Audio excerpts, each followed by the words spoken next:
Hola, ¿qué tal? Buenas, buenas, vos estás peor que yo. Bueno, vamos empezando, sigue entrando gente, pero bueno, vamos a ir comenzando. ¿Qué tal? ¿Cómo están? La casa está llena. Si hubiéramos puesto solamente Edipo, pero Sugar Daddy. Y Mills también. Mills también. Veo muchas caras conocidas, diría que la mayoría, pero algunas no. Levante la mano quién es la primera vez que viene. Bien, bueno, bienvenidas y bienvenidos. Hablamos 40-45 minutos, así a lo loco, como loros. Y después abrimos debate y debatimos entre todos, ¿no? La idea es dar inputs aquí para suscitar un poco el debate. Y bueno, hoy tenemos un temazo. ¿Qué tal? Un temazo que la señorita va a ser protagonista. Yo voy a ser interlocutora y voy a refutar ciertas cosas porque hay un par de filósofos que el psicoanálisis no les cae bien. Entonces, yo solamente lo voy a ir exponiendo y Flor, fiel defensora del psicoanálisis, va a sacar la espada, va a sacar el báculo fálico de Lacan y nos va a poner la palabra de Lacan sobre la mesa. Parece que fuera un testigo de Lacan, ¿no? O sea, como una especie de No. En parte sí, el psicoanálisis es un poco religioso, yo trato de escapar un poco de esas lógicas. Creo que estos filósofos que han ido en contra del Edipo, el anti-Edipo, Deleuze, Guattari, no han leído a Lacan, que era contemporáneo de ellos, pero bueno, igual creo que hay un debate muy interesante porque también Lacan llegó a decir que el Edipo era un mito de Freud, era un síntoma de Freud, de hecho. Y Pero bueno, ya lo explicaré por qué. Vamos por partes. Primero, para los nuevos presentarnos, mi nombre es Paula Andrea Fernández, yo soy filósofa, estoy en doctorado en educación y soy profe de la UAP. Y Flor Blanco, filósofa, ¿no? También ya.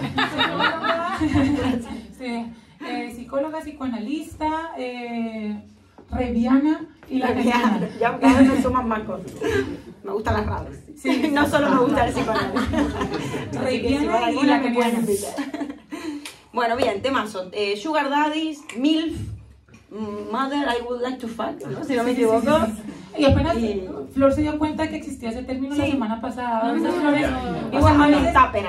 veces Flor vive muy en el mundo y a veces siento que la saco si es de un tupper y la pongo ahí como, hola.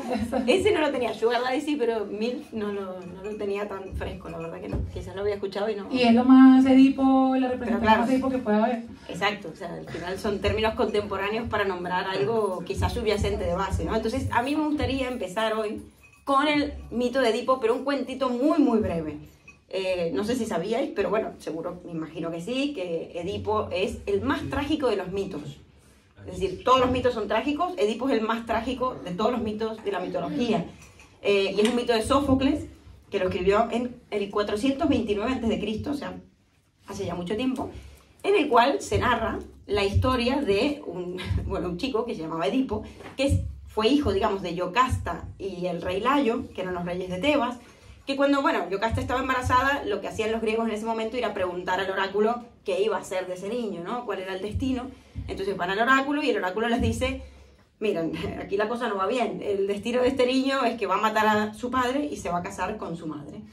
Claro, cuando el rey Layo se entera de esto, lo que hace es, este niño lo vamos a abandonar, lo vamos a llevar al bosque, evidentemente lo envía al bosque y lo atan de los pies, lo cuelgan de los pies para que muera allí. Por eso Edipo significa el de los pies hinchados, porque lo abandonan, pero tuvo la suerte de que unos pastores lo encuentran, un pastor, y lo lleva a su casa, ¿no? Lo quita de allí y de los pies hinchados se lo lleva a su casa y lo crían con su mujer. Entonces Edipo crece normalmente y cuando es mayor o un poco más grande, vuelve a consultar al oráculo, o sea, él mismo ya va a consultar al oráculo y el oráculo le dice, tu destino es que matarás a tu padre y te casarás con tu madre.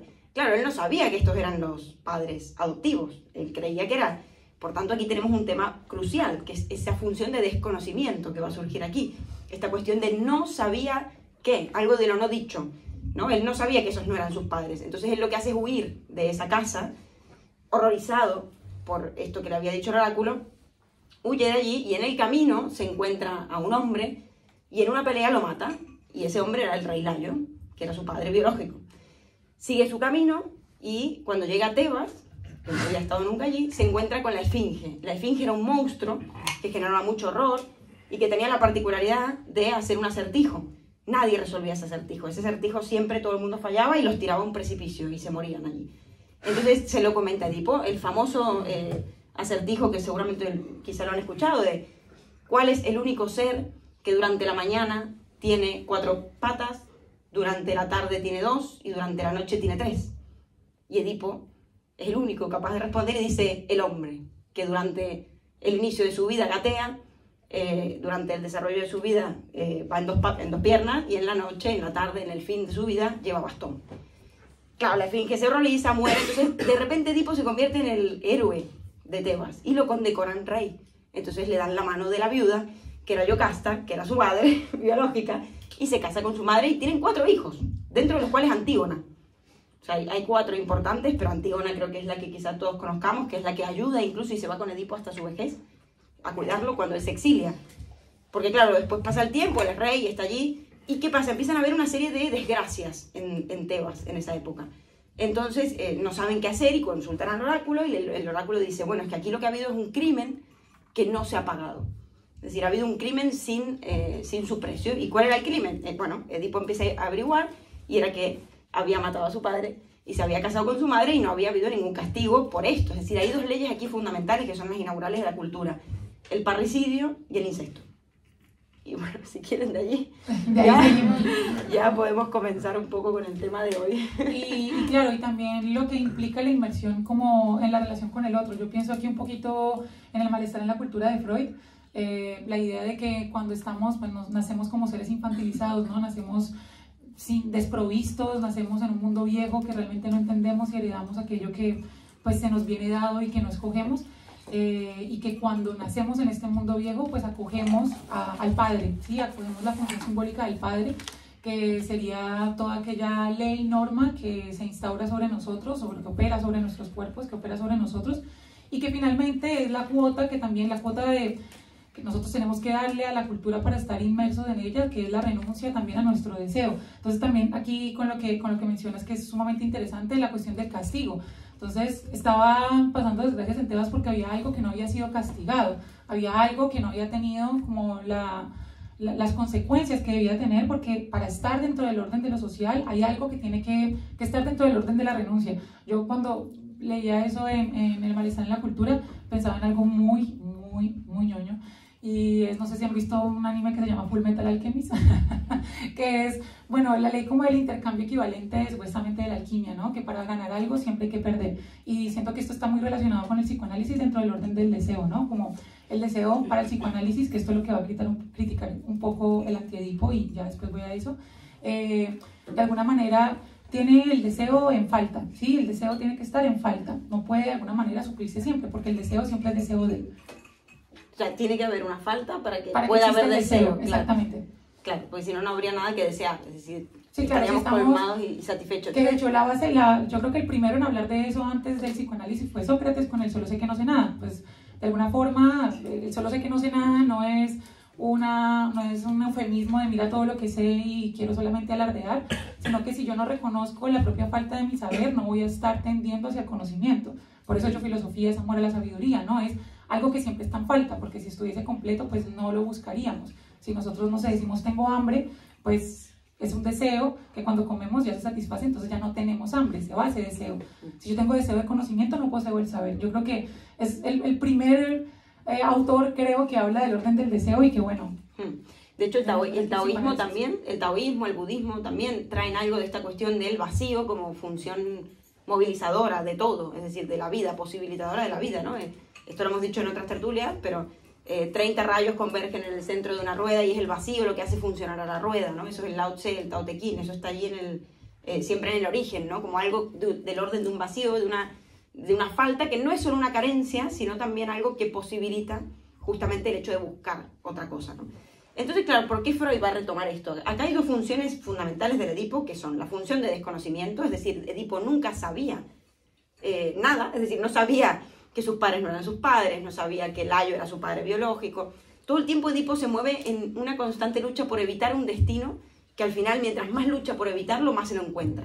Esa es una de las primeras paradojas que tiene Edipo. Esa es una de las bases de la tragedia, ¿no? La tragedia es precisamente que nos encaminamos hacia un destino que sabemos que vamos a llegar, pero no podemos evitar. Exacto. Y por otro lado, lo que decía Paula de este objeto prohibido o esta renuncia, ¿no? El Edipo lo que va a marcar aquí es una renuncia a algo. Es decir, el hecho de que no se pueda justamente tener el incesto, ¿no? La ley del incesto, que según Zygmunt Bauman es la ley fundante de la cultura y según Freud es la ley fundante del psiquismo, es decir, de la subjetividad. Por tanto, funda lo social y funda lo subjetivo. La ley del incesto es ley no escrita.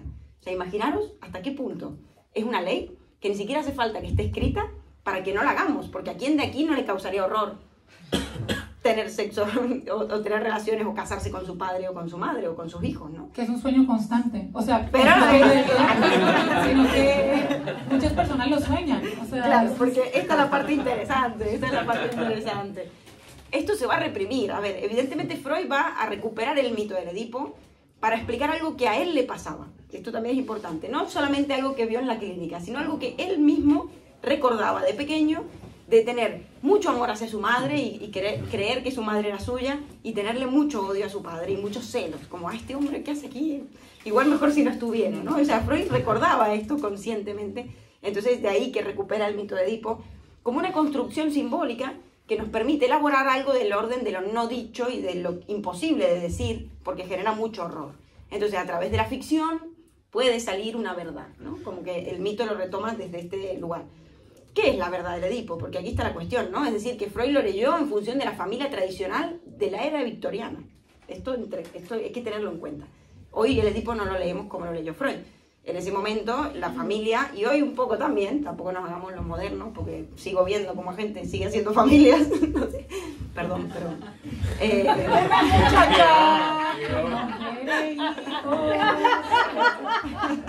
No, pero sigue existiendo, ¿no? La familia. sí, y sí. Claro, hablamos de Freud como que era antiguo, pero bueno, no sé.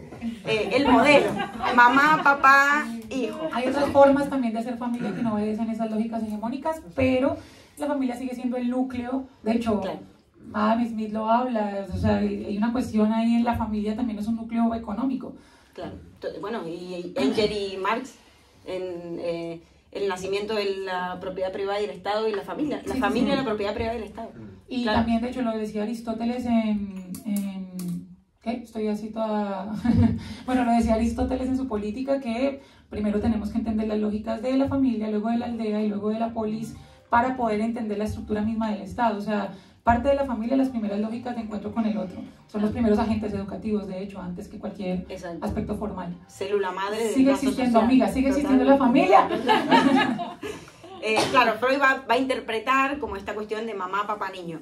Lacan después va a venir y va a decir, bueno, no importa tanto la mamá, el papá y el niño, ¿qué nos importa recuperar de aquí? La función es lógica, es decir, lo que representa la mamá, lo que representa el papá y lo que representa el niño, ¿no? Entonces lo que va a decir es, bueno, la madre representa por cuestiones culturales, no por una verdad hecha, sino por cuestiones culturales, la cuestión de la nutrición, del cuidado, del amor, ¿no? Ese primer amor simbiótico, o sea, piensen que todos hemos estado en el cuerpo de nuestra madre, una cuestión muy simbiótica fusionada de los primeros años que uno va separándose de ese primer objeto de amor. Y de hecho, en esa separación tendrá mucho que ver el padre.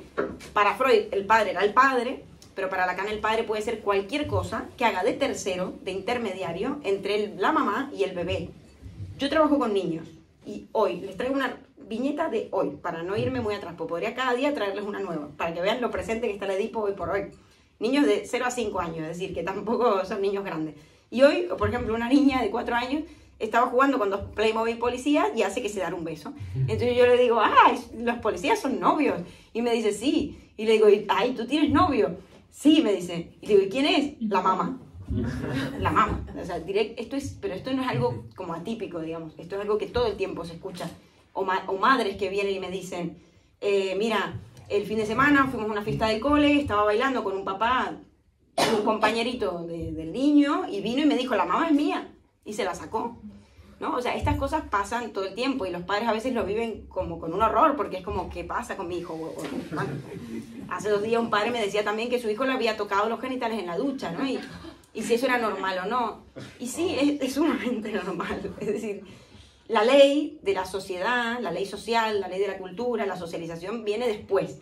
Y no va a hacer que esta tendencia, por decirlo así, innata, ¿no? Como un poco salvaje del ser humano, de, bueno, agarrar, tocar, creer que ese objeto primero es suyo, ¿no? Y que son uno entre los dos, eso no se va a dar naturalmente, esa separación, eso se va a dar a través de una instauración de una ley y de una separación un poco invasiva a veces, que la hace, entre comillas, el padre como agente. La como castración, el complejo de castración cuando aparece Freud. La castración lo que tiene que ver ahí es justamente romper ese estado de fusión con la madre, creer, o sea, saber que no existe esa naranja completa, que no existen los andróginos, podríamos decir, ¿no? Que no existe esa unicidad, esa fusión con un otro, que uno ya no es un objeto del otro, el objeto fetiche, ¿no? Al principio uno nace y el bebé es muy un objeto de la madre o del padre o de quien lo cuide, en el sentido que lo interpretan, lo descifran, lo decodifican, porque no hablan. Entonces, a medida que el niño empieza a hablar y se empieza a alejar, empieza a ser un sujeto en sí mismo. O sea, sujeto no se nace, se hace. Incluso más allá de, no solo la mujer, sino también sujeto como tal, se va a construir a partir de esta función de operación, que es la castración, que es, según Freud, no te acostarás con tu madre y a la madre no reintegrarás tu producto. Es decir, esta relación, basta, hasta aquí. La madre desea algo más. La relación se cancela. Se cancela. ¿Qué pasa? Eso no se va a eliminar, se va a reprimir. Reprimir no es lo mismo que que borrarlo. Se va a reprimir. Uno va a reprimir esto porque hay una ley que le dice esto no se puede, este objeto es prohibido, entonces lo va a reprimir, pero eso obviamente va a venir de otra manera. Es decir, vamos a buscar disfraces de ese primer objeto, es decir, vamos a buscar representantes del padre, y ahí llegaríamos a los sugar daddy o a las MILF, si se quiere, ¿no? Representantes, sustitutos, personas que tienen algún rasgo, alguna característica, o que hacen las veces de esa función, ¿no? Que vienen a ocupar un poco ese lugar. Yo quiero introducir, antes de meter sugar daddy y seguir hablando, que yo realmente soy bastante adepta al psicoanálisis, aun cuando no psicoanalista, pero hay un texto bastante complejo que estuve maciando toda la semana, que tengo, que se llama El Antiedipo, de un filósofo que se llama Gilles Deleuze, y Guattari, que Guattari era un psicoanalista, también un activista, que de hecho fue alumno de Lacan durante bastante tiempo, entonces sí lee bastante Lacan. Pero lo que dice es que, de alguna forma, lo que acabamos de explicar del complejo de Edipo es una narrativa familiar que para ellos unifica todas las formas en que se desea y que piensa el deseo siempre desde la falta cuando ellos lo conciben como antes una producción de deseo. Me explico. Lo que ellos opinan es que el deseo no está en la falta, el deseo está en la producción de deseo, que esto es algo que también habla un poco Michel Foucault, que cuando se piensa que hay una represión del deseo, por el contrario, las formas productivas que tenemos, las formas en las que nos relacionamos hoy en día, se dan desde la reproducción del deseo y de alguna manera la normalización del deseo desde la producción. Es decir, no hay una represión, hay una producción de deseo. Y entonces no se piensa necesariamente el deseo como falta, ya no es desde ese lugar, sino desde un sistema productivo de deseo, un sistema de producción de realidad, que ya no es un sistema simbólico, como lo pensaría un Lacan, porque Freud no lo veía de forma simbólica, no un poco más biologicista, sino una forma realmente de producirla. Y esto lo relacionan con un concepto que es bien interesante, y quiero leer una cita que es como empieza el Antiedipo, que me parece muy interesante. Es que escriben muy críptico, pero chévere. Que ellos tratan de replantear la lógica del deseo psicoanalítica de la falta, y lo piensan más desde las máquinas deseantes. Ellos lo que plantean es que el deseo se configura como máquina. Hay como unos sistemas de engranajes que se dan cuando nosotros deseamos. Uno de los que utiliza, por ejemplo, es como el seno con la boca. O sea, eso es una máquina y eso es un engranaje. Hay varios engranajes que se dan dentro de las lógicas del deseo y no desde la falta. Voy a leer la cita con la que, de hecho, el párrafo con el que empiezan, que me parece que lo podemos, de hecho, analizar acá porque tiene un montón de lugares de análisis. Comienza así: ello funciona en todas partes. Ah, bueno, paréntesis, pues para el psicoanálisis, esto es como una cosa básica del psicoanálisis freudiano sobre todo, y bueno, también los demás lo utilizan un poco. Está dentro del aparato psíquico, está el ello, el yo y el superyo, ¿no? El ello estaría relacionado más con las pulsiones, con el deseo, que no es ni bueno ni malo, o sea, yo puedo desear matar a mi mamá, vale, eso no es bueno ni malo, la cuestión es hacerlo, ahí ya sería problemático. El superyo sería como todo lo que viene dentro del orden normativo, dentro del orden social, la ética, lo que de alguna forma nos hemos tragado del padre.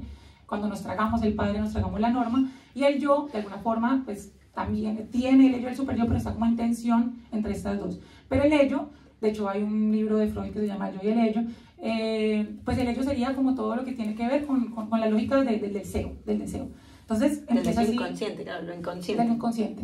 Empieza aquí. Ello funciona en todas partes, bien sin parar, bien discontinuo. Ello respira, ello se calienta, ello come. ello caga, ello besa. Qué error haber dicho el ello. En todas partes, máquinas, y no metafóricamente. Máquinas de máquinas, con sus acoplamientos, sus conexiones. Una máquina órgano empalma con una máquina fuente. Una de ellas emite un flujo que la otra corta. El seno es una máquina que produce leche y la boca una máquina acoplada a ella. La boca del anoréxico vacila entre una máquina de comer, una máquina anal, una máquina de hablar, una máquina de respirar. Crisis de asma. De este modo, todo bricoleurs, cada cual, son franceses, no, perdón por mi francés, cada cual sus pequeñas máquinas, una máquina órgano, para una máquina energía, siempre flujos y cortes.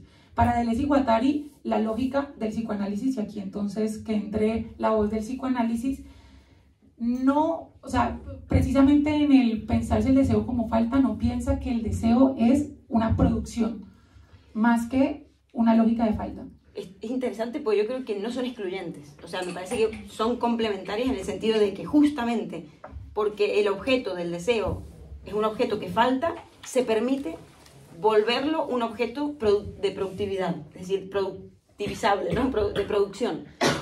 O sea, el capitalismo, el sadismo capitalista, como yo le he llamado, se aprovecha justamente de que ese objeto nunca exista, es decir, que no existe un objeto que dé la satisfacción absoluta, la felicidad máxima, para vendernos todo el tiempo cosas que hacen las veces de semblantes de ese objeto, es decir, de objetos prostéticos del objeto A, que Lacan llamó el objeto A, que sería este objeto que falta. Es decir, Lacan va a nombrar la falta, va a hacer existir a través de la palabra ese objeto que falta, y le va a llamar objeto petit A, objeto pequeño A.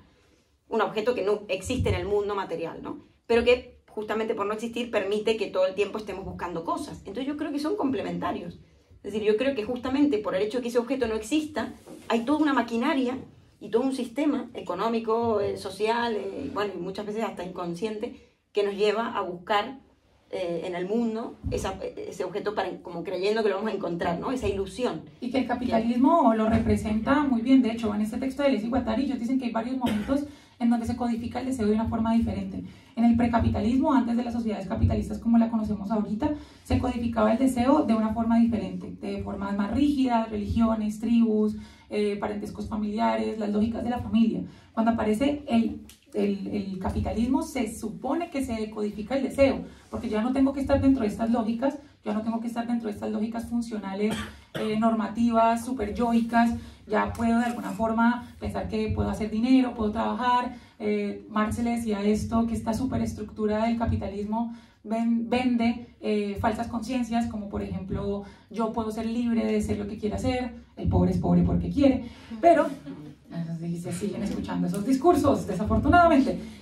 Pero ya en este momento pasamos una lógica que ni siquiera es postcapitalista, sino que es como un capitalismo todavía más hardcore, que es donde ya se recodifica este sistema de control y ya entra el mercado, la ley, la moral y la familia nuevamente a operar junto con los códigos capitalistas. O sea, se retoman las sociedades precapitalistas hoy en día como, pongámosle en términos más sencillos, la vuelta al conservadurismo, por ejemplo, donde se supone que se había deconstruido las formas en que se codificaba lo social, lo normativo y demás, y volvemos a configurarlas, pero ahora dentro de las lógicas del capital.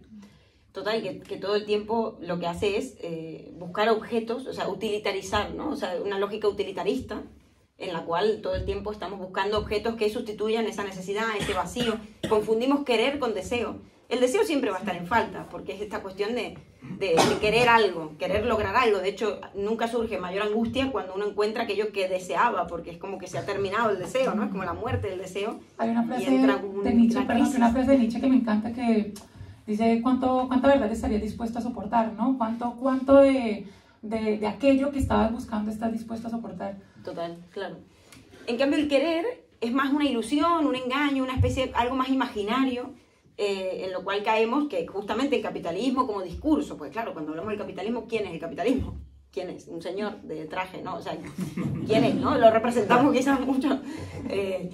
pero sí como discurso. O sea, yo creo que es importante pensar que el capitalismo es un discurso, el discurso que rige hoy por hoy, ¿no? En general, y por tanto está dentro nuestro. Esa también es otra cuestión. Es decir, el capitalismo es inconsciente, podríamos decir, rige desde dentro. Y bueno, en esta cuestión es como que nos lleva todo el tiempo a creer que vamos a conseguir ese objeto del deseo, y por eso funciona, como ha dicho Paul Preciado, en estas épocas de poder farmacopornográfico, en torno a una lógica de excitar, controlar. Ya no es lo mismo que en las épocas de poder soberano o disciplinario, que era reprimir y prohibir. Ahora es excitar y controlar. Es decir, hemos pasado de la prohibición al tú puedes más, desde el tú debes al tú puedes, como decía Byung-Chul Han. Es como ahora siempre hay que poder más. Impossible is nothing, you can do it. Tú puedes, ¿no? Bueno, y aquí conectamos yo creo que un poco con esta cuestión de la sugar daddy, ¿no? Que se relaciona mucho, y esto, claro, hay que matizarlo. A mí me gustaría abarcarlo también desde una perspectiva de género, no solamente desde una cuestión edípica, en donde vemos que, no solo como para Guattari, esto sí que no estoy de acuerdo, ve la cuestión del sujeto y del pecho, incluso ha llegado a decir materno, como del seno, como algo relacionado a una máquina. O sea, yo creo que aquí hay toda una erótica que no podría ser maquinal, que es humana. O sea, en el padre, en la madre, en estas constelaciones familiares, y en el buscar sustitutos luego del padre y de la madre. Esto, más allá de que busquemos sugar daddies o milf o no, nos va a pasar a todos, o nos pasa a todos, de buscar algún rasgo inconsciente de esos primeros objetos de amor en las parejas, en los parteners, ¿no? Sean quienes sean, o en las personas con las que nos relacionamos, porque aparte tendemos a reproducir lugares subjetivos que estamos acostumbrados a habitar, ¿no? Es decir, ese lugar en el que estamos acostumbrados a ser o a posicionarnos en la familia, muchas veces lo tendemos luego a repetir en una relación. Pero bueno, en el caso de sugar daddy, aparte aparece el daddy, ¿no? La cuestión del padre, o en MILF aparece la parte madre, sería como mucho más evidente. Y sí que es verdad que lo que he leído al menos, o lo que entiendo, la sugar daddy busca a una especie de sustituto del padre que le brinde objetos. O sea, por eso es algo también que está bien hilvanar con el capitalismo, porque no es una pareja. Y ahí está donde me gustaría entrar, porque claro, esto no es nuevo, que una mujer busque un hombre que la mantenga. Hasta el año 1931 en España las mujeres no podían trabajar. En Argentina hasta 1947. Y en Colombia vi, pues lo busqué, que hasta 1932 las mujeres podían trabajar con permiso firmado del marido. Claro. El voto de la mujer en Colombia fue en el 55, o sea, antier. Claro, exacto. Entonces, de alguna forma, si lo vemos desde una perspectiva feminista, de hecho Beauvoir lo dice en El segundo sexo, la única carrera universitaria posible de la mujer era el matrimonio, es decir, era casarse con un hombre que le posibilitara sostenerse en el mundo, ¿no? Sustentarse, tener una casa, tener cobijo, porque no se le permitía trabajar.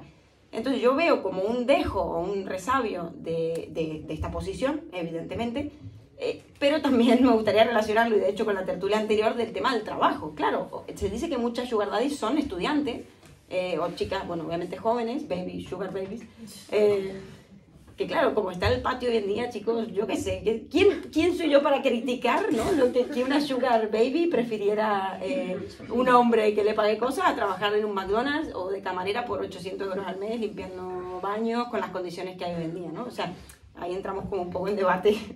Pero y eso sigo diciendo, bueno, lógicas de poder, o sea, y eso también genera problemática con la normalización que tenemos frente a los vínculos dispares en edad, de hombres hacia mujeres en relación a las de mujeres hacia hombres. O sea, las MILF son de alguna forma sexualizadas, pero los sugar daddy son utilitarizados y de alguna manera responden a una necesidad de...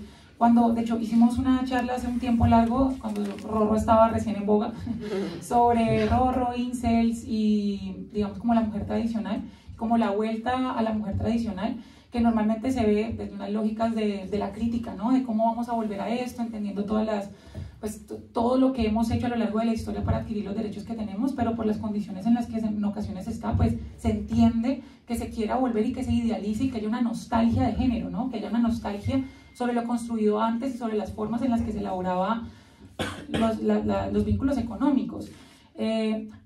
Antes de seguir con esto, a mí me parece muy particular que yo sé que cuando pensamos en la función paterna dentro del psicoanálisis pensamos en el orden de poder, pero seguimos pensando que solamente la lógica paterna digamos como que tiene ese sentido. Hay una filósofa feminista que se llama Julia Kristeva, que trata de recuperar el deseo materno y dice que el deseo de lo paterno, lo que viene del pater, está dentro del orden de lo simbólico, que esto lo hablaba mejor Lacan, ¿no? Como el orden, el lenguaje, la ley, pero ella dice que antes de la función simbólica está una función semiótica, que tiene que ver más con las pulsiones, las sensaciones, los ritmos, que tienen más relación con la madre. O sea, la primera relación real que se tiene antes de una relación de poder con el padre, dice Julia Kristeva, y que dice también que el psicoanálisis ha pasado por alto, es una relación con la madre, que viene desde el vientre, o sea, que viene desde el momento en que la madre pues, existe. Pero para Freud también el primer objeto de amor es la madre. De hecho hay varias, por ejemplo, sobre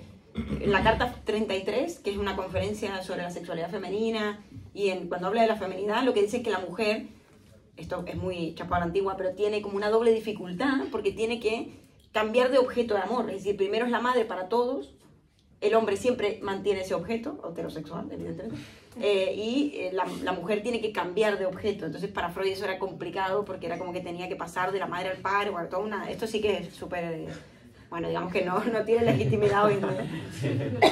Pero digamos que el primer objeto de amor sí que era la madre Pero se descarta, me explico. Sigo lo que dice Kristeva. Kristeva decía que la mujer después de, aun cuando el orden semiótico, que es todas estas relaciones que tenemos, no solamente simbólicas, ley, normas, sino otras relaciones un poco más sensoriales, que parece que no tuvieran lugar aquí, ¿no? Como lo sensorial, como este otro tipo de vínculos que fueron previos a lo simbólico. Cuando aparece lo simbólico, esto se vuelve lo abyecto, lo que se tiene que desechar. Entonces, por mucho, esta crítica vuelve y juega, yo aquí estoy poniendo la crítica al psicoanálisis, por mucho que de alguna forma el primer objeto, que vuelve y juega, objeto de amor es la madre, pues de alguna manera luego se desecha. De hecho, la castración implica ese desecho de ese deseo de alguna forma, que se coarte, que se limite ese deseo. ¿Y qué pasa? Por ejemplo, yo lo he visto también de forma un poco más, cuando ya los niños están un poquito más grandes, sobre todo los niños varones, y aquí sueno bastante hegemónica, pero ya después de pasar el periodo de estar muy cerca de la madre, ya empiezan a admirar el padre, se rechaza la madre después, o sea, ya ahora quieren estar es con el padre. Me pasaba lo viví empíricamente y después me corregirán las personas aquí pues que son madres o padres. Yo cuidaba a un par de nenes que el más chiquito quería estar todo el tiempo a la madre, con la madre, pero el más grande solamente seguía la norma del padre, es decir, no le hacían para nada caso ya a la madre cuando ella trataba de dar instrucciones, pero llegaba el padre se le admiraba y se le temía, y él cual era el ejemplo, pero la madre era aquello que después se tenía que rechazar.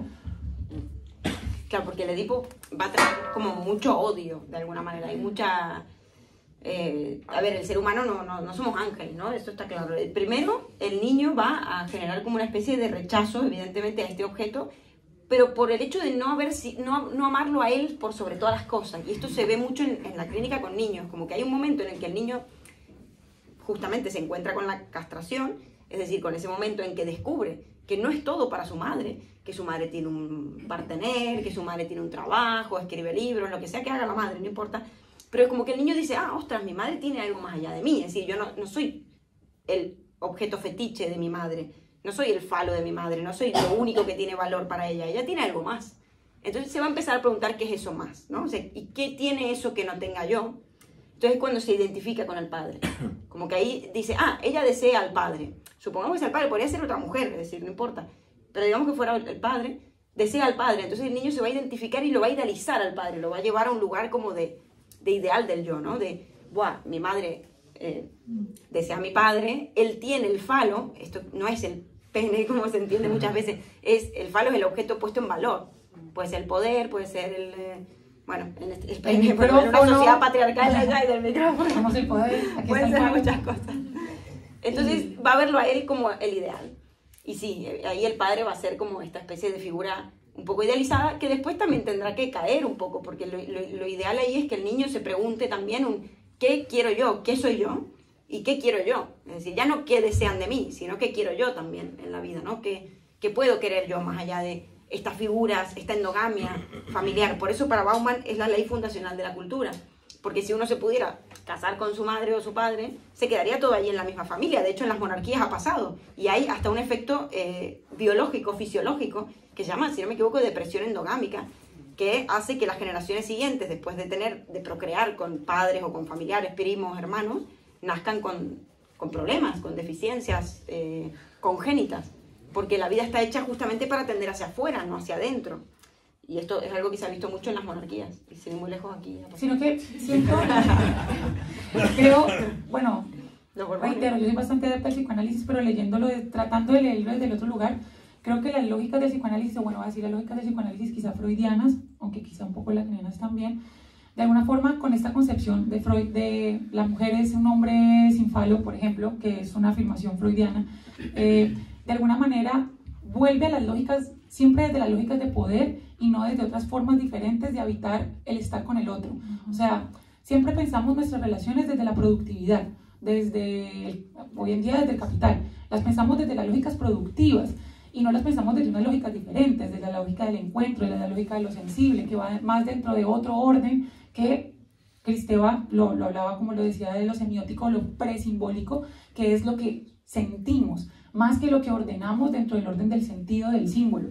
Entonces creo que es un diagnóstico, es verdad, de lo que pasa, como con el poder, pero sí que es cierto que se puede reconfigurar y pensar que puede haber otras formas de relacionarnos con el otro que no estén dentro de estas lógicas de poder, que implica un amo y un esclavo, una necesidad de que me representen, de que yo sea representado en el otro y que me dé un lugar en el mundo. Como que estas lógicas siempre vienen desde la idea de dominación y dominado, y se pueden pensar otras lógicas diferentes si no se piensan desde las lógicas del pater. Claro, bueno, totalmente. Dije mucho lógicas. Y la idea sería justamente de construir cada vez más como estas lógicas de poder en las que se fundamenta nuestra sociedad para poder tejer otro tipo de vínculos desde otro orden, ¿no? Más horizontal, en eso sí coincido con Toulouse y Guattari, más rizomático. Pero es verdad que creo que, a ver, ahí hay un hecho, nunca seremos ángeles tampoco. El amor y el odio son sentimientos que van un poco de la mano, es decir, uno ama a la madre, el bebé, el niño, uno ama a la madre y quiere ser todo para ella, y cuando ella lo rechaza y le dice, no, es que ahora estoy con papá y tú tienes que dormir solo, la odia. Y surge el odio, ¿no? Pero el amor y el odio son dos caras de una misma moneda, y ahí el poder también va a surgir como una cuestión, yo creo que inevitable. El tema es cómo lo encaramos o qué hacemos con esto, ¿no? O sea, cómo nos relacionamos con el poder, cómo nos relacionamos con esas emociones, con esos afectos. Lacan va a decir que para poder llegar a tener una relación sana, si se quiere, tendríamos que poder atravesar el complejo de Edipo, es decir, no hacer de cuenta que nadie, o que yo no tuve complejo de Edipo ni nada, sino atravesarlo, es decir, hacer un poquito una historia de cómo fue nuestro Edipo, qué cosas estamos repitiendo en nuestras relaciones actuales o en nuestras relaciones pasadas, de esas figuras primordiales, y sobre todo, y aquí nos convoca tanto el Sugar Daddy como el MILF, lo que tienen en común es que se repite algo del lugar de hijo, si se quiere, ¿no? Esto lo podríamos pensar, tanto el que busca o la que busca un Sugar Daddy como una mother. La MILF igual tiene más relación, entiendo, con lo sexual, con algo más bien del encuentro sexual y ya está. En cambio, el Sugar Daddy... Pero ambos se quedan un poco en ese lugar de hijo, en donde hay un otro que hace las veces bueno, el Sugar Daddy sobre todo, de padre, garante, aval, protector, que le da proveedor, ¿no? Pero se queda con esa... Pero la MILF no, o sea, la MILF es una mamá que me quiero culiar, o sea, obedece otras lógicas. Entonces, a la mujer se le sexualiza y al hombre se le admira. Digamos, continuando y perpetuando estas lógicas, es el hombre me cuida y la mujer la deseo, que de hecho la veo constantemente dentro de las lógicas, por ejemplo, de... el típico hombre unga, veo lesbianas, es como, bésense, pero los hombres repulsivo, ¿sí? Entonces a la mujer se le explota el lesbianismo, pero hombres entre ellos no, porque es contra natura. Entonces hay unas lógicas diferentes en las MILF en el Sugar Daddy, porque sigue obedeciendo una lógica de poder. Sí, por eso lo único, es total, coincido, lo único que tienen en común ahí, lo que veo es esta cuestión de no dejar ese lugar de hijo y buscar tanto una madre como un padre. Pero ahí hacemos la distinción que es importante, porque esto tiene que ver probablemente con las perspectivas de género y con los roles de género.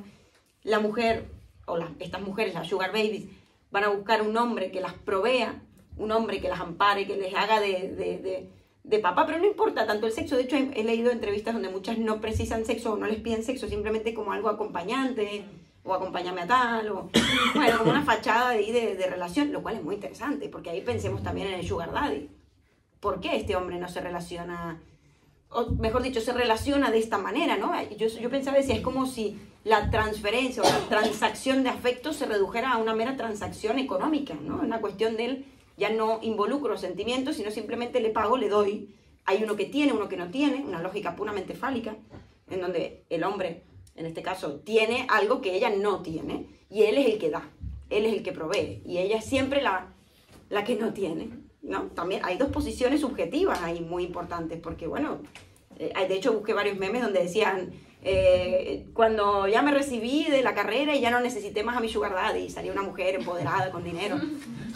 Claro, como decir, también se puede salir de estas lógicas, hay un posicionamiento ahí. Y el hombre, por el contrario, o la madre ahí en los MILF, sería más bien un puro encuentro erótico, del cual en principio no se espera más nada. Aunque he conocido, un ex cuñado mío buscaba mujeres que lo mantuvieran. Madres, o sea, eran MILF, pero madres. Te juro. Sí, orgullosamente lo hacía. También es meme. Pero, y esto también va a... Yo siento que nuestros vínculos han sido construidos desde lógicas transaccionales. O sea, nuestra forma de relacionarnos con el otro está desde unas posiciones pues sumamente utilitaristas, en donde el otro me conviene para y yo recibo y doy.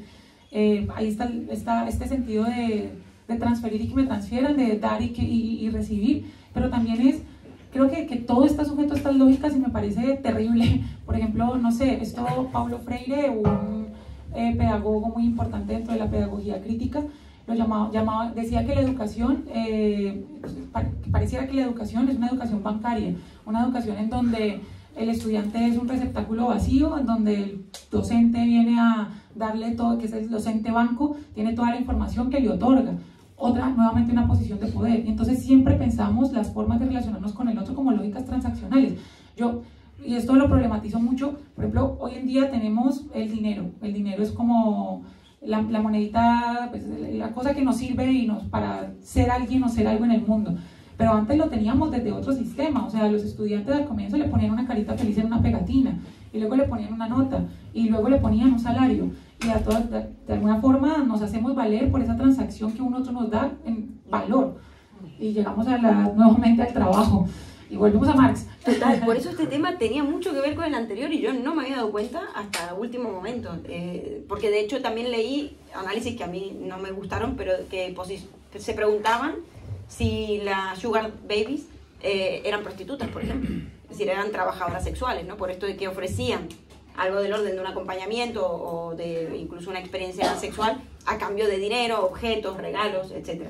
Yo creo que no. Sí, creo que igual es un tema interesantísimo el trabajo sexual como para tratar en otra tertulia, pero creo que no es un trabajo. Creo que hay una cuestión aquí, una erótica del poder que subyace como a un poco estas situaciones que tienen que ver con perspectivas de género y tiene que ver a veces con, bueno, formas de elecciones que creo que, bueno, para cada uno serán, yo no voy a criticar ni sí ni no, me parece que cada uno elige y porque es más válido trabajar como decía antes, ¿no?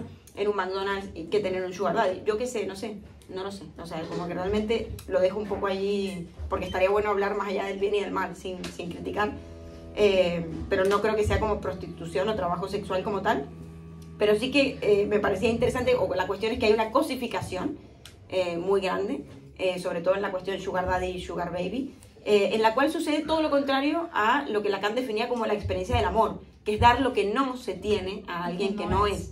Aquí se da lo que se tiene. Te doy el peluche, te doy el abrigo, te doy la cartera Prada, te doy.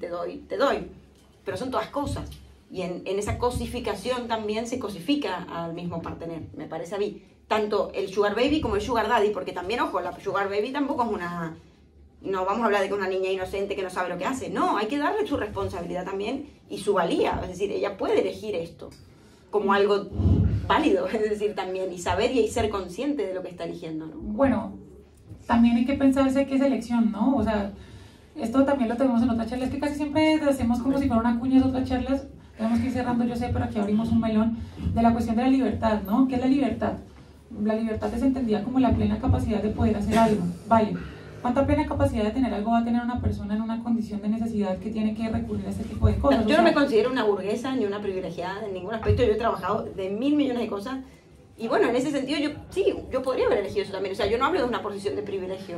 Pero hablo de una posición... yo tampoco, pero... Podría haber elegido las dos cosas. Sí, no, porque no creo que haya sido mejor lo que elegí yo a lo que elige una sugar baby. Pero de alguna forma sí tuvimos otras condiciones, aún cuando fuimos y hemos sido clase media, si hablamos, digamos, a título personal, y es una familia con ciertos valores, cierto acompañamiento por parte de, cierta posibilidad de elegir una carrera. O sea, aún cuando tuvimos que trabajar a pulso, y cada euro cuenta dentro de nuestro trabajo, de alguna forma tuvimos unas condiciones de posibilidad para que se generaran otras cosas. Yo no tanto, sí, hablo por mí, pues, yo me pagué la carrera sola, o sea, me pagué también, la carrera sola y pero después lo pudimos hacer. Es decir, hay situaciones en las cuales ni siquiera se puede llegar a hacer eso. Es que estoy hablando de una persona que, a ver, voy a hablarlo desde un contexto Colombia. En Colombia, por ejemplo, sobre todo en Medellín, hay muchísima prostitución, pero muchísima prostitución, sobre todo prostitución infantil. Y es un flagelo muy grande que sigue dándose ahora, y sobre todo porque van los gringos de mierda a hacer turismo sexual a Medellín. Entonces las mujeres empiezan a codificarse de esa manera también, porque la cultura no solamente son las cosas que nosotros escogemos, sino que son las prácticas que de alguna manera a las cuales nosotros llegamos. Es también ese super yo que hemos tragado. Hay unas prácticas culturales que nos circunscriben, en las cuales sí, hay un poder de elección, pero dentro de un margen de posibilidad. Si yo soy una niña que no tiene ningún tipo de recurso, mi familia, no tengo familia ni siquiera, o es una familia completamente disfuncional, no hay otra manera de llevar un recurso a casa, muy posiblemente voy a elegir un camino de la prostitución. O sea, no considero que haya una elección completamente voluntaria, porque hay unas condiciones histórico-materiales, y ya no lo decía Marx, el pobre no es pobre porque quiere, porque dentro de esas lógicas el pobre es pobre porque quiere, y no lo es. O sea, hay unas condiciones histórico-materiales que nos han llevado a que también las decisiones estén supeditadas a ese contexto. Esto genera un debatazo. Y aquí dejamos el debate, porque yo creo que no, que eso es ver tanto a la trabajadora sexual como a la sugar baby desde un lugar de pobre, no tuvo otra manera de hacer la vida. No, hay mujeres trabajadoras sexuales que se reivindican justamente por haber elegido ese camino, pero no y podemos no otro. Decir que, o sea, y lo veo válido, yo siempre lo he respetado, o sea, aparte yo respeto a las trabajadoras sexuales. La prostitución, para nada, o sea, ese debate también me parece un melón gigante, pero la cuestión es, de alguna manera, romantizar la elección. Esto lo hablaba Foucault en la historia de la sexualidad, que decía que en este momento la visibilización de la sexualidad lo que precisamente genera el control de los cuerpos, la producción de deseo. O sea, pensarse que una trabajadora sexual es completamente libre de su elección de... Nadie es libre, como la mujer que se casa tampoco es libre de elegir casarse. Ninguna. Y la que tiene hijos tampoco es tan libre de elegir tener hijos. Para nada, hay unas Ahí está el problema. Culturales. Pero es más libre, pero libre. Sí que es cierto que romantizar, por ejemplo, y siento que eso fue un fenómeno que hoy en día está mucho más normalizado, pero hace más o menos unos 5 o 8 años que estuvo de moda, y sigue de moda OnlyFans. Yo tuve muchas amigas y tengo muchas amigas que tienen cuenta en OnlyFans, y se romantizaba ese tipo de trabajo porque vale, con esto me pago la carrera y demás, y es, pero ¿hasta qué punto? O sea, ¿hasta qué punto se ha llevado hasta allí? No estoy, reitero, poniéndolo en un papel de víctima, estoy problematizando las situaciones donde la elección no es meramente libre, ni en eso, ni en los lugares de denunciación de la madre. Lo que sí es cierto es que sí hay una responsabilidad por parte de ambas partes, de tanto Sugar Daddy como la chica que acude a esto, pero no se puede pensar que la elección es completamente libre. Nunca es libre. Yo, como digo, nunca es libre en ningún aspecto, o sea, de ningún deseo es libre, porque es inconsciente de alguna manera. Pero sí creo que la que elige estar con un Sugar Daddy para ahorrarse el tener que trabajar en un McDonald's, o de camarera, o de Globo, tiene que aguantarse a ese tío, y eso es un trabajo. Eso sí lo creo, y creo que también, o sea, aguantarse un tío así, porque realmente alguien que paga para que estén con él es alguien que, bueno, no debe tener mucho que dar de sí, y eso, ahí sí que lo pienso, pero bueno, o sea que igual hay un trabajo. Y lo podemos llevar a debate, porque ya lo llevamos al debate. Gracias, y a ver qué...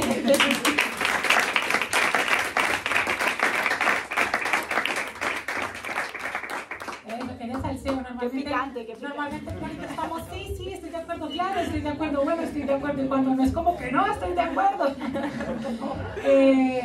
Dos mujeres pensantes con falo, eso pasa con dos mujeres con falo. Bueno, chicos, lo que pasa ahorita es el espacio de debate. Para los nuevos vamos a dar el espacio de la palabra para quien quiera hablar.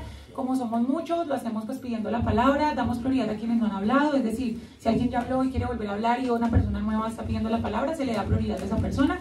Y otra cosa es que tenemos un podcast que se llama Arrabaleras Parlantes con V de Raval, los pueden encontrar en Spotify, en YouTube y en Instagram. con V de Raval, no es un error ortográfico, es por un honor al Raval donde nacimos, y entonces, si ustedes, y esto queda subido en esa plataforma, significa pues si ustedes intervienen aparecería su voz, ¿vale? Pero nada más por decirlo. No sé quién quiere romper el hielo, quién quiere tomar el falo.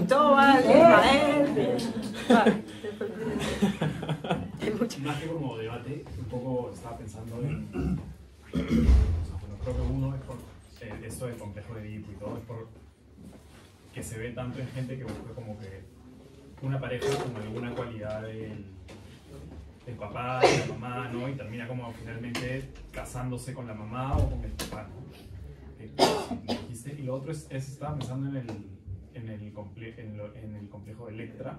¿Cómo sería? Porque, o sea, no sé si lo mencionaron. No lo mencionaron. Ya. Porque, claro, la niña como ama a la mamá, pero en algún momento quiere suplantarla. ¿Vendría a ser algo así? No sé, es más pregunta. Bueno, con lo primero, rápidamente, decir que creo que todos vamos a buscar algo de un rasgo inconsciente, ya sea de un padre o de una madre, es decir, de las primeras figuras de amor en los partenaires. Y eso no es malo. Es malo cuando eso te hace mal. Tipo, mi padre era infiel y yo busco hombre infiel. Ahí sí, ¿no? Si eso te hace mal, ya eso normalmente te lleva a buscar terapia o algo porque no puedes parar de repetir un patrón que no sabes ya cómo desactivar, ¿no? Pero si no, no hay nada malo en ello y es natural y creo que es evidentemente, bueno, normal que suceda. Y lo del complejo de Electra, bueno, al final el complejo de Electra, en mi opinión, quizá lo banalizo un poco, pero es muy similar a lo otro. Es decir, lo mismo que puede pasarle a la hija de esta cuestión de suplantar la madre o no, le pasa al niño con el padre. Juanito, por ejemplo, un caso de Freud, de un niño de una fobia de 5 años que le tiene fobia a un caballo, desde que ve un caballo y tal, y bueno, empieza a comparar su pene con el pene del padre y se ve pequeñito, y esto es algo que se escucha mucho en los niños, como, ay, mi papá es muy grande y yo soy muy pequeño. Y bueno, y después esta competencia un poco también con esas primeras figuras para también nombrarse como alguien, y bueno, es un proceso natural, yo lo veo como un proceso, parte de la evolución humana, en el cual primero hay mucho amor y después uno tiene que renunciar a eso y se va a ir también forjando su propio camino y teniendo que desidentificarse también de esa figura. Es decir, primero se identifica para hacer algo y después se va a tener que ir desidentificando y por tanto buscando quién es uno más allá de eso, ¿no? De eso familiar, de lo conocido, de aquello que nos dijeron que éramos, de aquello que los otros quisieron de nosotros. Porque hay algo muy edípico también en querer ser aquello que los padres quieren que seamos, ¿no? Y para que nos amen. Ah, papá, ámame, papá, mírame, mamá, mira, mamá, mira. Mira cómo lo hago, todo lo que tú quieres, ¿no? Y bueno, hay veces que también está bien romper un poco con eso para decir, bueno, mira, yo no quería ser médico, quería ser músico, y ya está. O quería ser pintor, o quería ser psicólogo.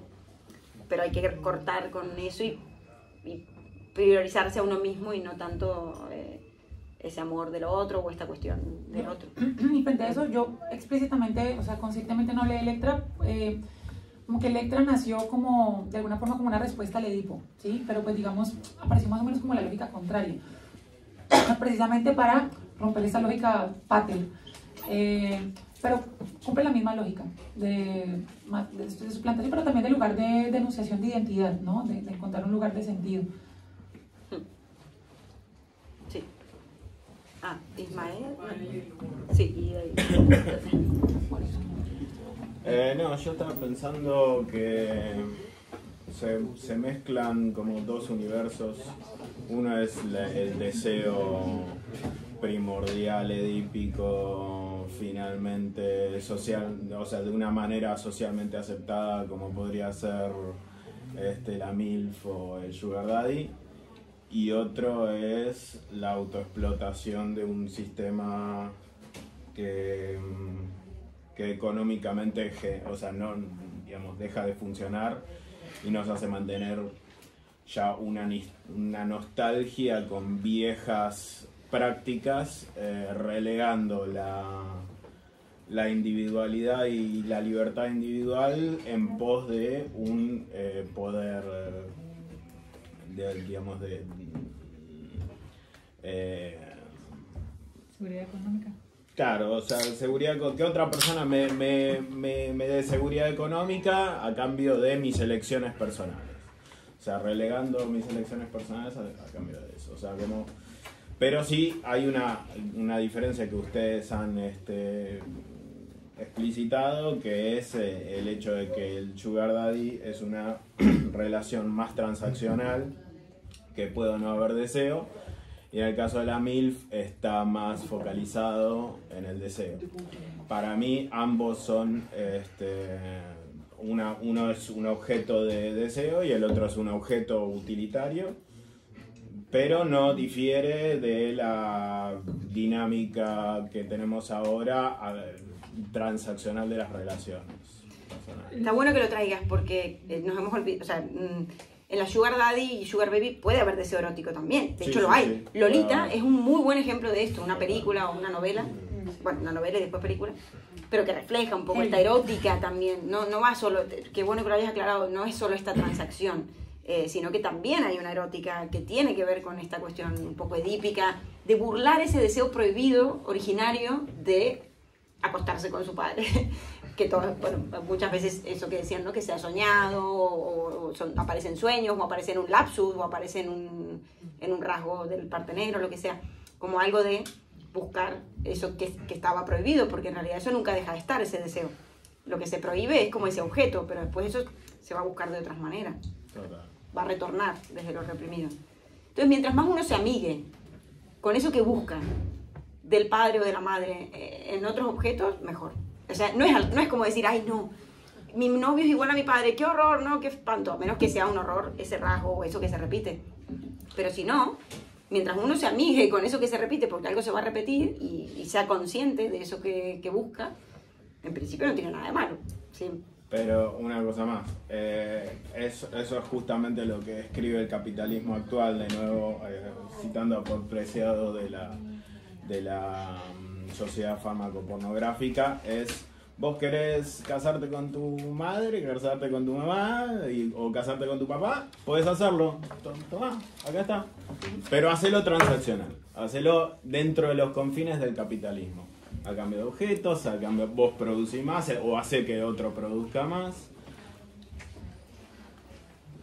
Es raro. No hay ley, exacto, en ausencia de ley, hay una ausencia de ley moral, la ley, una ley que prohíbe la ley, pero eso es muy interesante. Pero Pero que había Bueno, muchos, no, por eso, sí, pero ella también. Sí. No, Vale. con respecto a lo que él decía, me pareció, y pues después igual trastabillé con algo que dijo Flor, pero como que me da la sensación que la mujer en los dos aspectos es el objeto, finalmente, de alguna manera. Planteado como se vino planteando en la charla y como lo decías vos, termina pareciendo eso. Pero, nada, me vino así, nada más. Y sí, o sea, pues la mujer es finalmente la madre es el deseo del hijo. O sea, en tanto es lo primero que desea. Siento que toda esta, digamos como que toda esta lógica, cada vez que digamos lógica, alguien se toma un chupito. Dentro de toda esa lógica, dentro de toda esa lógica, la mujer siempre es objetuada. No, yo le devuelvo su estatuto a la mujer, es decir, yo creo que la Sugar Baby elige. Yo, claro, por eso debatía en ese aspecto. No es una víctima, es que si la consideramos víctima, entonces no le damos su estatuto de sujeto, es decir, la objetizamos nosotros. Entonces yo creo que sí que elige. No, yo ahorita lo pensaba dentro del psicoanálisis, por lo menos No sé. lacaniano, como es dentro de ese esquema de... Pero lo respeto, o sea, como que entiendo que es válido y aporten desde ustedes. O sea, ¿qué opinan? casarse con el papá también es el fetiche de una mujer. O sea, puede ser Sí, totalmente. una mujer. Nil, como queráis, ¿no? Sí, ya sobre este tema yo quería... Vale. Yo quería comentar sobre esto, sobre el tema de mercantilización de las mujeres, por ejemplo. Yo creo que había sido Levi Strauss, o no sé cómo se dice, que había dicho que el principal mecanismo de formación de sociedades era justamente un intercambio de mujeres entre diferentes poblaciones. Entonces, en el momento en el cual históricamente como que entiendes esta transacción entre mujeres, también las bueno, sí. Y había pensado eso mismo, como que a lo mejor la diferencia principal entre una MILF y... Quería saber qué pensabais entre una MILF y un Sugar Daddy, que a lo mejor era que mezclabas un poco la objetivización de las mujeres con una invalidación de su propio deseo, es decir, de no son agentes deseantes, sino que son algo deseable y que se une con esta transacción de una mujer que puede estar sentir deseo por su padre, realmente pues pensamos, no puedes sentir deseo por su padre, sino que tiene que tener un interés económico. De igual manera que si se divorcian tus padres, pues tú te vas con tu padre pues para que te pague lo que sea, ¿no? Entonces quería saber qué pensabais por eso. Yo creo que en ambos hay como algo un poco... Puede haber algo de deseo erótico, ¿no? Como Lolita, que hay como una cuestión de mutua atracción. Pero en el caso de que sea solo por una mera transacción económica, ¿no? Que los dos están muy claros de que ella está conmigo pues yo le doy y yo estoy con él porque él me da. Creo que hay una objetización mutua, ¿no? Es decir, si no fuese por eso que se da, es decir, por ese objeto material que se intercambia, no habría relación, no habría ese vínculo. Entonces creo que ahí hay una relación de objeto a objeto, pero no realmente una relación de sujeto a sujeto, o esto de amar es dar lo que no se tiene a un otro, amar a una otra edad, ¿no? Amar más allá de lo que yo le puedo llegar a dar o él me puede llegar a dar, sino de lo que es el ser. Ahí lo que desaparece creo que es el ser.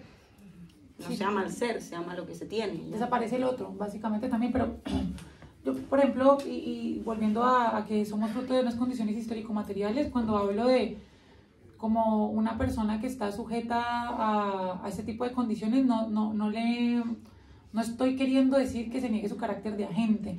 Lo que quiero decir es que hay que tener en cuenta las condiciones histórico-materiales que circunscriben a una persona para tomar una elección. No solamente desde la necesidad, también desde el exceso. O sea, ¿qué nos ha llevado, no solamente dentro de lo femenino, lo masculino, qué nos ha llevado a tomar ciertas decisiones para relacionarnos con el otro? Porque puede ser un sugar baby de un sugar daddy, o sea, puede ser un chico también buscando a un chico mayor, que, o sea, es decir, lo que pasa es como, ¿qué nos lleva a estas formas de relacionarnos? Precisamente unas lógicas del capital, unas formas del capital, o sea, sí somos agentes, pero unas formas del capital nos van llevando hasta allí. Yo, es que, de verdad, hoy he estado, voy a salir de un melón que tengo que, voy a decirlo públicamente, exorcizarme públicamente de algo que me pasó antier. Y es que fui víctima de una estafa y perdí 1.200 euros antier. En una estafa piramidal de manual, por tonta. No voy a entrar en detalles, ya lloré lo suficiente, los mozos de escuadra casi se ríen de mí después de 2 horas de una declaración y el banco me dijo, jajajiji, nadie le va a devolver el dinero. Ahora, pasó esto, yo de hecho quería cancelarlo todo, eso fue antier y yo quería cancelarlo todo, mis ahorros se fueron ahí, yo no es que gané tanto dinero, por favor hagamos una vaqui por la pobre mujer que cayó en la estafa piramidal. Y que yo decía, una mujer que supuestamente es inteligente, capaz de caer en unas lógicas de este tipo. ¿Qué pasó? Las formas en las que se construyeron el discurso, no entro en detalles porque sería demasiado largo, las formas en las que se construyeron el discurso de esto, que primero me daban un dinero, luego así, lo típico, luego invertía, luego me daban, luego desapareció todo, obedecían como había un seguimiento de una lógica que me fue llevando. De alguna manera, soy una mujer inteligente, libre y capaz de elegir, pero que se ciñó a unas lógicas de necesidad, y no desde la necesidad de la completa carencia. Yo tengo trabajo, estoy bien, me muevo a un piso nuevo con mi pareja, estoy bien, pero de alguna forma decía, podía llegar a estar mejor, y esas lógicas obedecían al capitalismo que de alguna manera me circunscribe, pero también en la dinámica de la estafa en la que caí, las formas en las que los bots me fueron hablando, que inicialmente uno termina creyendo en algún punto que son personas, llevaban a que paulatinamente yo fuese avanzando en un proceso en donde terminé sufriendo un fraude. Entonces, a eso voy. O sea, cuando voy a las condiciones histórico-materiales, no solamente estoy desde el lugar de, ay, la pobrecita, no. Desde todas las condiciones que van llevando a que las elecciones se tomen. Y sobre todo son las lógicas del capitalismo, las lógicas transaccionales, las lógicas que hacen que nosotros creamos que lo más importante es poder tener un bienestar económico. Y bueno, en fin, hablé de esto. Yo me había apuntado, para poder me había apuntado esto, como que en los 200 euros. Me había apuntado que mientras más precariedad laboral haya, más fácil la tendrán los sugar daddies. O sea, como que en algún punto también es verdad. Sí. Pero porque también entiendo a la sugar baby.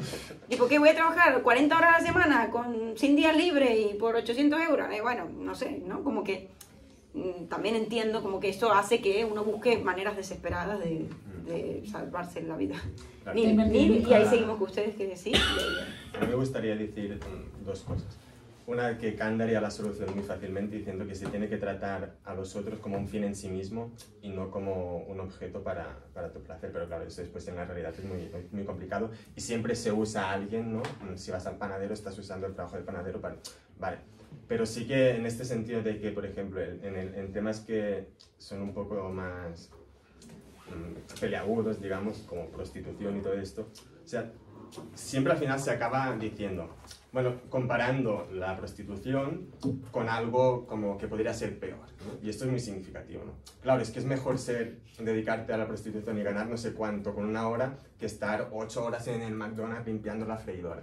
O sea, es muy significativo que siempre tengamos que compararlo con algo, porque a lo mejor si lo miramos en sí mismo, ya tiene algo de... No, es que yo no tengo una postura nada clara al respecto, pero aún así hay algo ahí que me dice, o sea, a lo mejor si fuera tan puro, ¿no? En el sentido de que aunque fuera una elección libre, fuera bueno, no sé si es bueno de por sí o no, aunque lo hicieras desde la libertad, no lo sé, no tengo ni idea, pero hay algo ahí que me resuena.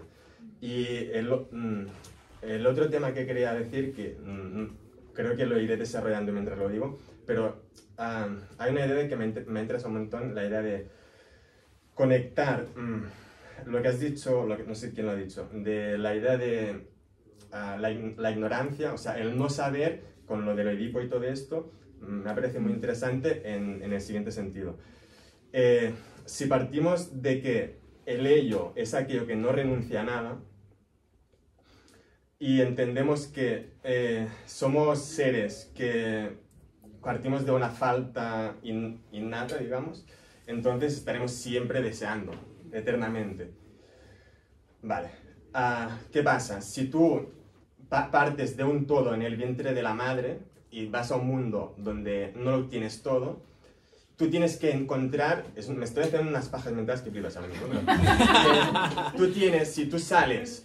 Tú pasas de ser Dios a ser un mísero hombre, tienes que intentar entender por qué coño has dejado de ser Dios. Entonces, ¿cómo coño explicas que has dejado de ser Dios? Pues intentando conectar con lo de Edipo y esto, en el sentido de que tú en tu propia experiencia vital tienes que experimentar lo que experimentaron tus padres, ya sea tu madre o tu padre, tienes que intentar... o sea, pues yo qué sé, si tu padre era un hijo de puta que trataba mal a tu madre, no sé, que a lo mejor a tu pareja tiendes a veces a tratarla mal. O al revés, piensas que tu madre tenía una postura de víctima, no sé qué, y tú también, tu pareja, eres en parte tu padre y tu madre. Eso, yo creo que el Edipo no es solo quererte follar a tu madre o a tu padre, sino es querer entender por qué... tu historia, en el fondo, quererte entender. Totalmente, claro. Eso es lo interesante, para no repetir algo que desconozcas. Claro, por eso yo decía... Y entenderte a ti mismo. Si tú sabes, claro, si tú sabes lo que repites y estás bien con ello, adelante. Claro, y si no tiene problemas ni te das cuenta, ¿no? Exacto. Pero cuando es problemático es cuando, oye, voy al psicoanalista o... Claro, el tema es cuando eso se repite sin saber que se está repitiendo algo ahí y que te hace mal. Claro. Que todo el tiempo es algo sintomático. Lo problemático del inconsciente es que es lo que no se sabe que no se sabe, porque si yo no claro. si sé que no sé algo, pues voy a intentar orientarme a saberlo, o en su defecto a reconocer mi desconocimiento, pero si no se sabe que no se sabe, ya opera de formas diferentes. Total. Muy bueno. Aquí y después al montón. Bueno, yo creo que con toda la cuestión que estábamos hablando del trabajo sexual y de las elecciones, que entiendo lo que dices a nivel del contexto y demás, pero yo creo que hay un problema de la categorización de lo que eligen las mujeres como tal. Siempre hay como una necesidad de categorizar esa elección, si está bien o está mal. Y en cuanto a los hombres, esto seguramente no sucede tanto, ¿no? Es como... no está tan evaluable y parece que una mujer no puede escoger ciertas cosas porque no es honrado o que se le atribuye, ¿no?, a este género y toda esta carga. Entonces también lo habla Clara Serra en el deseo de consentir, que es muy interesante todo el tema del sí es sí. Bueno, ¿y qué? ¿Estás sabiendo lo que estás diciendo sí? Porque yo creo que no, o sea, yo a mis 30 aún sigo entendiéndome o sabiendo qué quiero, ¿no?, en ese sentido. Entonces obligar a las mujeres a tener que decir un sí claro cuando quizás no saben que están siendo coaccionadas o que el sí es construido por toda una carga social y histórica de su familia. Bueno, a mí me resuena el hecho de la elección, que entiendo lo que dices, pero sí que hay que darles un poder al sujeto en cuanto que elige, porque al final si no, bueno, pues paternalizamos y infantilizamos a las mujeres sobre todo en cuanto a las elecciones y con el trabajo sexual sobre todo también, que es como, bueno, que es más noble, que es menos noble, es que da igual, es una elección y lo ha elegido este sujeto, a ti no te influye en nada y no te tendría que molestar por él, ¿no? Bueno, no sé. Total. Sí, ahí es que es un melón gigante. Yo también tengo posturas. Sí, no, sería una excelente próxima charla, pero estaríamos bailando en. No tenemos posturas ni a favor. Ya, yo me siento como no estoy ni a favor ni en contra, siento que no hace falta, es problematizar una cuestión. Pero siento exacto, o sea, lo has enunciado desde mi dicotomía, desde si hay una elección, claro está. Y eso, de alguna forma, lo que hace es también volver a darle el falo a las personas que eligen, el poder de elección.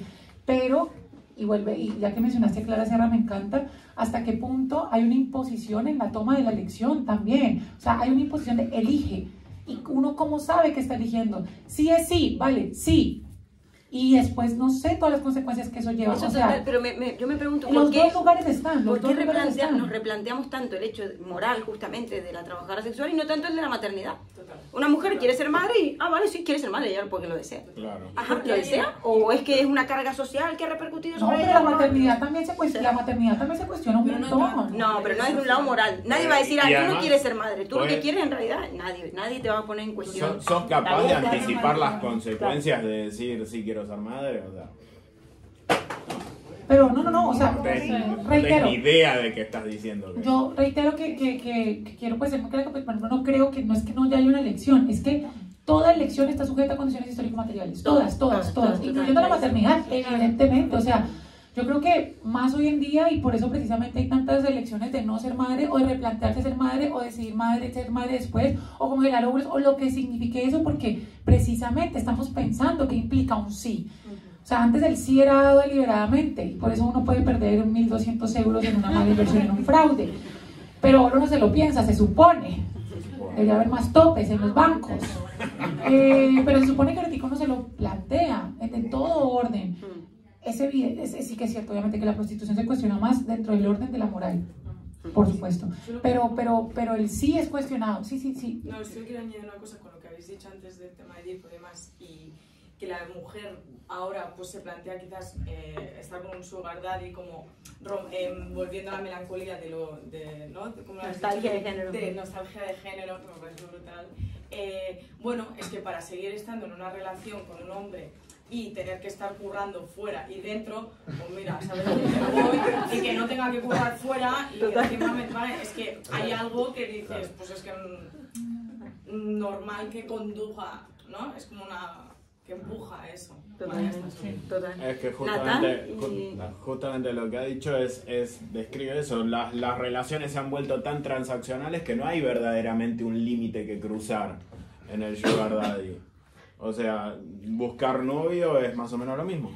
O sea, ¿qué me puede dar? ¿Qué le represento yo? ¿No? Total.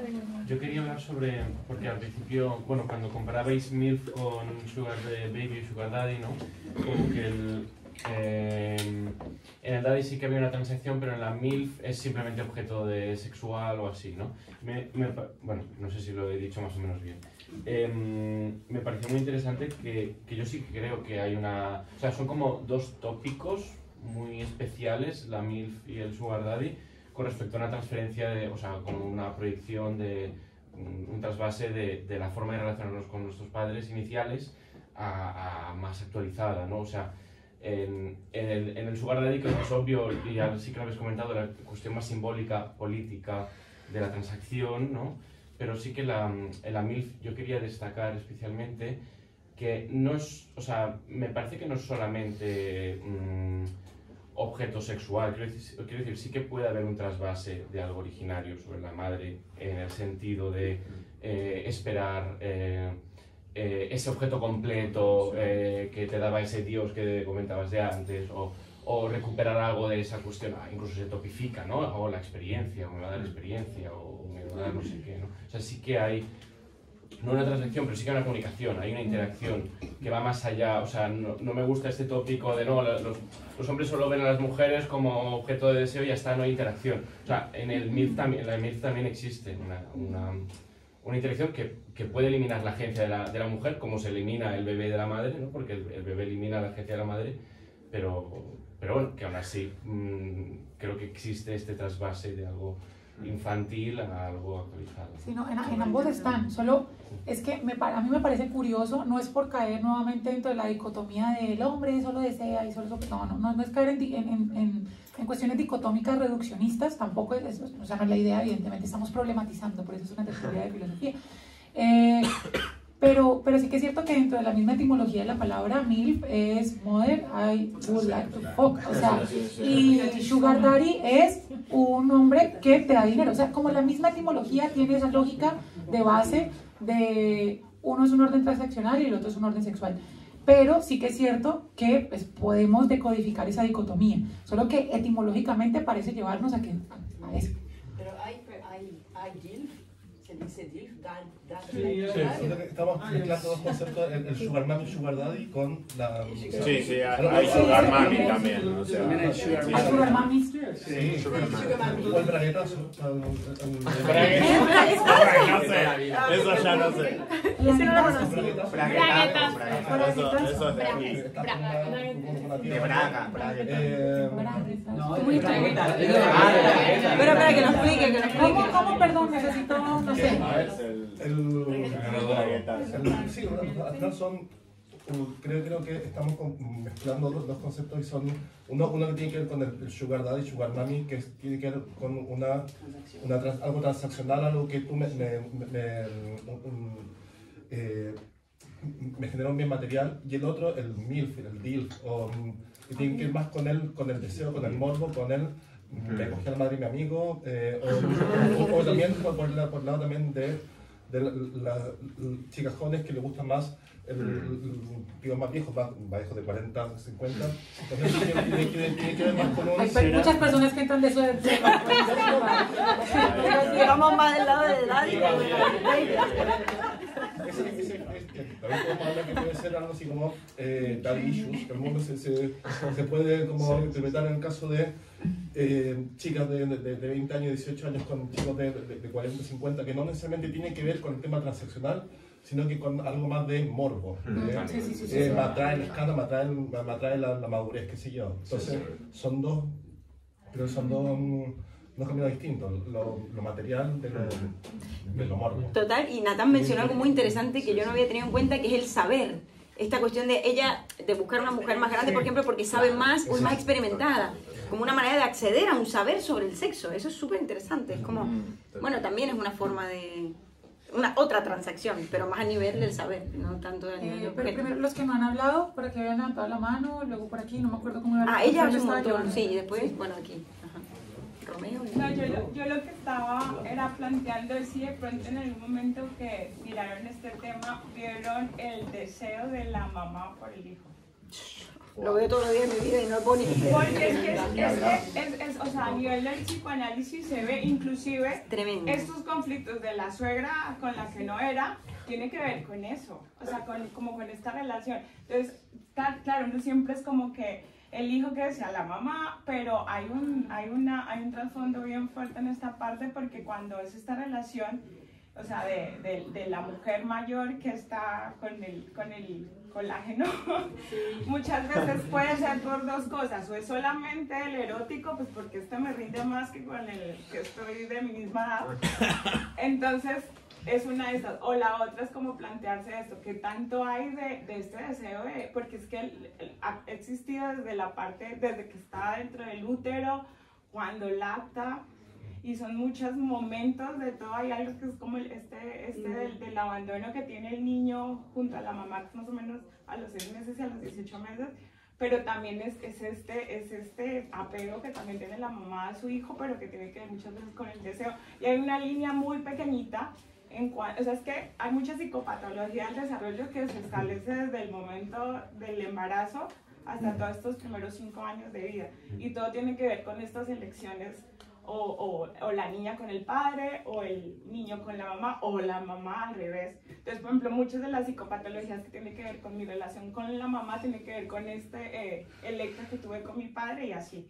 Pero también es muy interesante, no sé si de pronto le alcanzaron como yo lo veo todos los días de mi vida. O sea, yo no soy madre, eso también, y es verdad que es algo que no entiendo a nivel personal. No me doy cuenta, pero a nivel nadie aquí lo hubiese podido pero a nivel clínico, o sea, lo veo cada día. Por ejemplo, me pasa de decir, bueno, a los padres, ¿no? El niño ya tiene 5 años, 6 años, ya pro de que duerma con la mamá, ¿no? Basta, el padre durmiendo, el niño recrea, pero esto les juro que es real.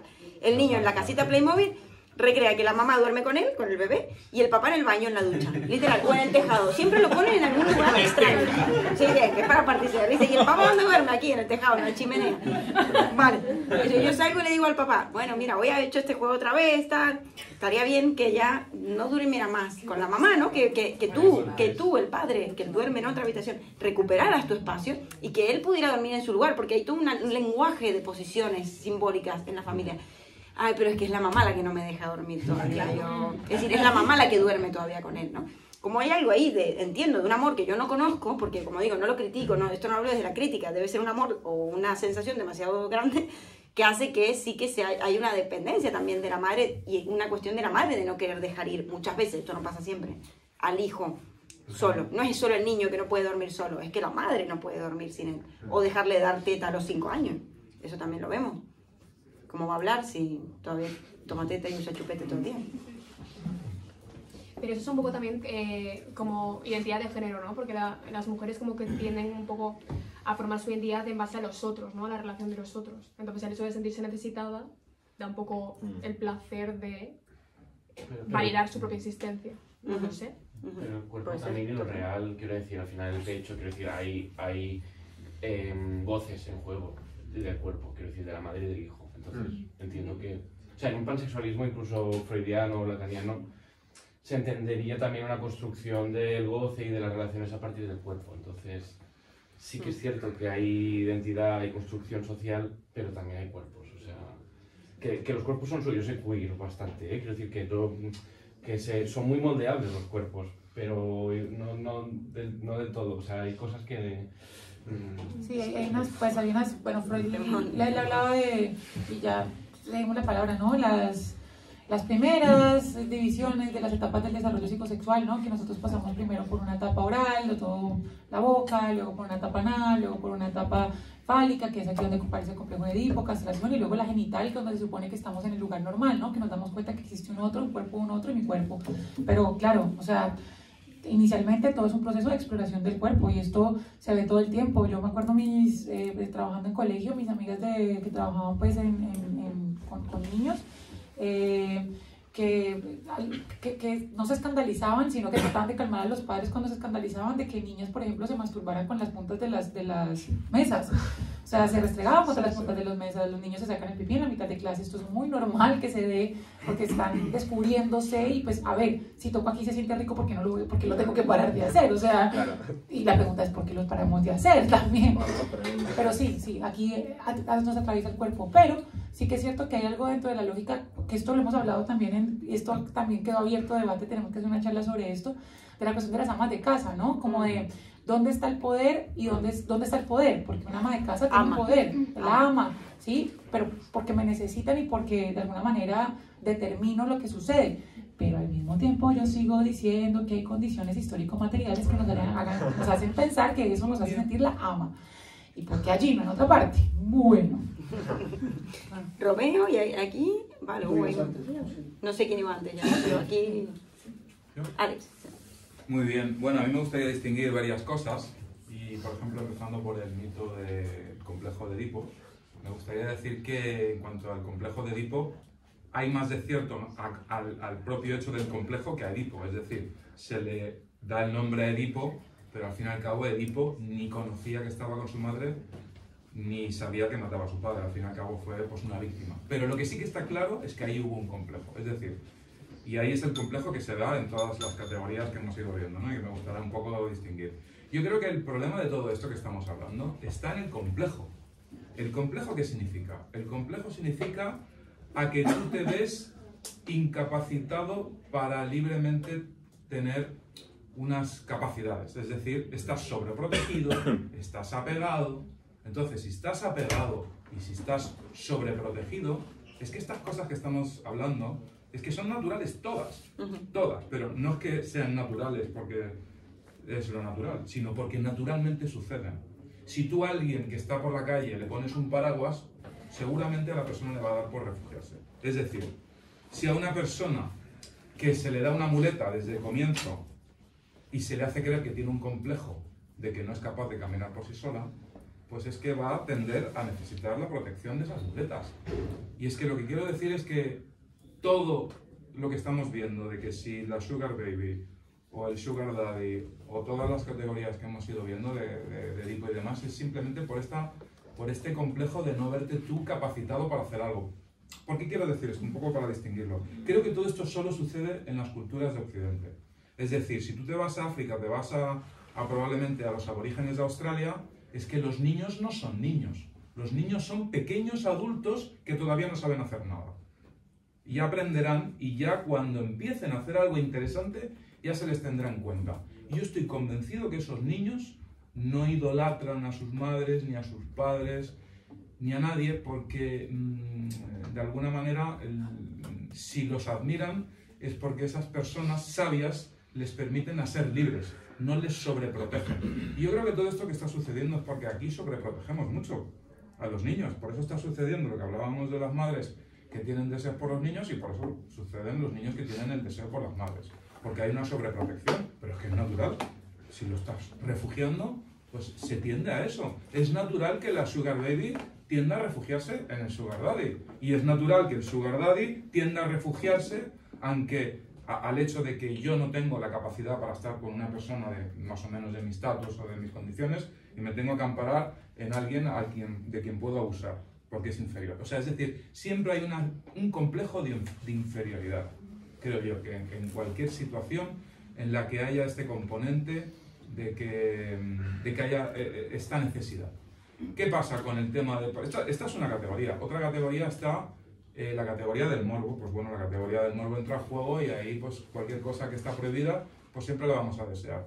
Luego está la categoría de la admiración, es decir, lo que hablábamos, ¿no? De que se puede tender a tener este sentimiento de querer estar con tu padre o con tu madre por admiración.